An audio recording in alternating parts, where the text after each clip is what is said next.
Your background? I'm apostolic inquiring. Apostolic, man. What do you mean? You mean Uh, churches? yes, sir. Because when you apostolic, thought maybe oneness, modalist, heretic. No, Okay. no, no. All right, brother. My question's about Psalm 2. So obviously we think each person of the Trinity is eternal. Obviously we think each person of the Trinity is eternal. Yes. Well, what does Psalm 2 do with it? Yeah. So based on Psalm 2 verse 7, it says, I'm trying to wrap my head around. Yeah, I know where you're going with it. That's why I said, who told you Psalm 2 is about the eternal generation? Oh, that's the way that I assumed I read it. No, you read it wrong, because in Psalm 2, it's a coronation psalm when the king begins to rule in Zion. That's 6 and 7. It's right there, brother. But as for me, I have installed my king upon Zion, my holy mountain.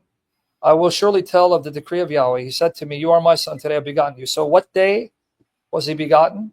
6 tells you. That's right. I've installed that. Oh, okay. Yeah. All right. So what is the beginning here? You said, I'm sorry, you said what? What is the beginning here? The beginning here is the anointing, I believe. He begets him when and for what? For his kingship, to be his king. You got it. Upon the Zion. Kingship. So it is when he becomes king. That is the day in which he becomes God's son. Because God's promise to the Davidic kings and to David is, this covenant I make with you, David. That's Psalm 89. You read it, the entire chapter, because I've done millions of sessions. If you go see my series on the Trinity and refuting Greg Stafford, I did a whole series on Hebrews 1 that deals with Psalm 2. It deals specifically with Psalm 2 and its application to Christ. Sorry, if I'm opening the door, it's because I'm trying to see where my cat is. Okay, so if you take it in its context, it's talking about the Davidic king being coronated to rule as king on behalf of God in Zion. So the day when the son of David becomes king is the day he becomes God's son. Because in the Bible, you can be a son of God in many ways. For example, the fact that you're a creature of God makes you a son of God, according to Acts 17:28. God, by creating all of us, in that sense, creating us, fathering us, we are his sons and daughters. So you are a child of God by virtue of the fact that God made you, gave you life, and sustains you, right? That's Acts 17. If you read Acts 17:16-32, it's right there. He talks about everyone that God made is an offspring of God. So in that sense, if you're created by God, then God is your father and that he's your life giver and sustainer. So is anyone excluded from being a son of God in that sense? No. But then you have God entering into a covenantal relationship and making those covenant partners of his spiritual sons and daughters, and he becoming their father. So what was the first nation that God entered into a covenant with? Israelites. That's why in Exodus 4:22-23 he says, Israel's my firstborn son. Why is Israel the firstborn? Because they were the chosen people. They were the anointed people out of all the Gentile nations. The first one. Yeah. So they were the first people that God created and fashioned to be his sons and daughters. So to be that kind of son of God during the Old Testament, you'd have to be an Israelite, right? Yeah, correct. What if you're not an Israelite? Were you God's son in that sense? According to Acts 17, then technically speaking, yes. So one more time, Keegan, you're breaking my heart. I used to have hope in you, brother. How can you be God's son in a covenantal sense if the only people that God fashioned to be his covenantal people were Israel? So if you're not an Israelite, how in the hell can you be God's son in that sense? Okay, so that you're not a son of God if you're not an Israelite in the Old Covenant. That's exactly. Why do you think he says, Israel is my firstborn? Okay, understood. Right? Israel is my firstborn. So if you are part of God's covenantal people, you become a son, a daughter of God. Now, in the case of Israel, if you're a male, when did you technically become a son of God? If you're a male, The king of Israel, like in the household, like when you're born in Israel. if you were born a male Israelite, when do you technically become a son of God? Forgive me, I don't know. When you're circumcised on the 8th day, mister. Mm. Because if you're not circumcised, what happens to you? I mean, God strikes you, right? Or God You're is cut off. You're no longer part of the covenant people. Yeah. And if you're not part of the covenant people, then you're not a covenantal son of God, correct? Yeah, you're excommunicated essentially. Right? Yeah. Yeah. All right. So what's my point? My point is you can be God's son in different senses. So if you're an Israelite, you're God's son by creation, right? Correct. But then you're God's son covenantally during the Old Testament, right? Yeah, correct. But if you're a Gentile, you're God's son by creation, right? Correct. But you're not God's son covenantally, right? Yeah, correct. Now, there's a third kind of sonship in the Old Testament, one given to David. Okay, one given to David. Guys, don't be commenting in the private chat, guys. Ignore trolls, please. I don't want to block you in the private chat. Okay, God said to David, Psalm 89, if you read Psalm 89, 19 to 37. Psalm 89, 19 to 37.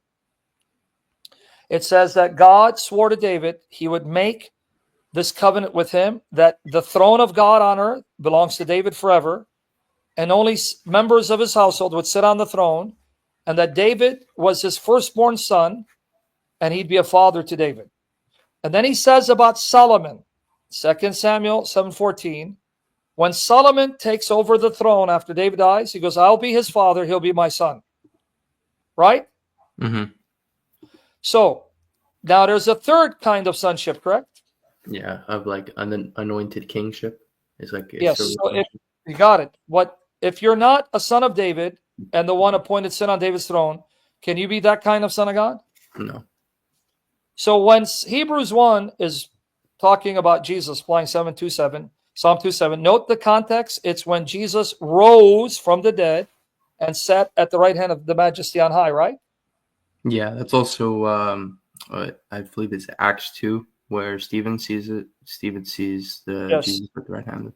Yeah, but we're not talking about that. We're talking about, because there the word is not used where it says, you are my son. It says the son of man standing. What I'm talking about, in Hebrews 1, when Psalm 2 is cited, Yeah, in reference. when Paul says, which of the angels was it ever said? When is Psalm 2 applied to Jesus? It was after his resurrection. When he sat at the right hand of the Majesty on high. Hebrews 1:3, right? Yeah, correct. It says that's when he became better than angels because he inherited a name that was superior to theirs, right? Yeah. You sure? Because you're like almost doubting me. No, I'm not doubting it because this is like in his incarnation. This not is only incarnation because he was on earth incarnate, but he still didn't sit on the throne. So are you saying like when his incarnation he humbled himself and like took on a lower status? That was and then when he was raised up and put on the throne, that's when he became higher than the angels again. That's right, brother. Okay. Yeah, perfect. I did series on it because in Hebrews 2:9 it tells you that when he took on flesh and blood, he made himself a little lower or lower than angels for a little while. Right? Yeah, agreed. Well, yeah, I'd agree. That's Hebrews 2, brother. If you didn't agree, you have issues, right? Right? Yeah, no, agree. Yes, if I weren't to agree, that would be a problem. When did Jesus fulfill Psalm 2? When he fulfilled his mission of dying on the cross and was resurrected and then ascended to his Father. Yeah, because Hebrews 1:3 says he sat at the right hand of the Majesty on high. Then it says this was fulfilled. Hebrews says that's when Psalm 2:7 and the like were fulfilled, correct? Yeah, yes, sir. All right. So does Psalm 2 talk about Christ's eternal begetting? No, it doesn't. Exactly. It talks about his royal sonship, right? Yeah. Okay. I see where this is because that was one of the main things. It was like, is he using some form of like literature devices or? But okay, I understand. I don't know what you mean using some form of literature to decide. What do you mean, brother? Oh, I mean just like well, that's what I didn't know if like today, if he was referring to eternality Yeah. by today, and there's Yeah. but I Well, yeah. Today is what day, according to yeah Hebrews? yeah it's the day he was according to Hebrews, the day he was sat down on the right hand of the Majesty. So that's the day, right? Yeah, yes, sir. Everyone got Mhm. it? Yeah, I got it. Yeah. Disciple, I'm going to show you some fruits by heading you out the door. So get here. So when does Jesus qualify for being that kind of sonship? So because Jesus is God's son in more than one way. So if I were to tell you in how many ways Jesus is God's son, there's 4 ways in which Jesus is God's son, right? Yeah, You know what the 4 ways are or no? yeah. The sonship through the anointed kingship. He's the ontological, of course. That's Um, that's in eternity. He's the ontological son of God, meaning he's always been the son of God, one with the Father, right? And right. therefore he's the eternal son who's been the son from before creation. Yeah, and also when he was circumcised as a child. Ah, now because he becomes an Israelite.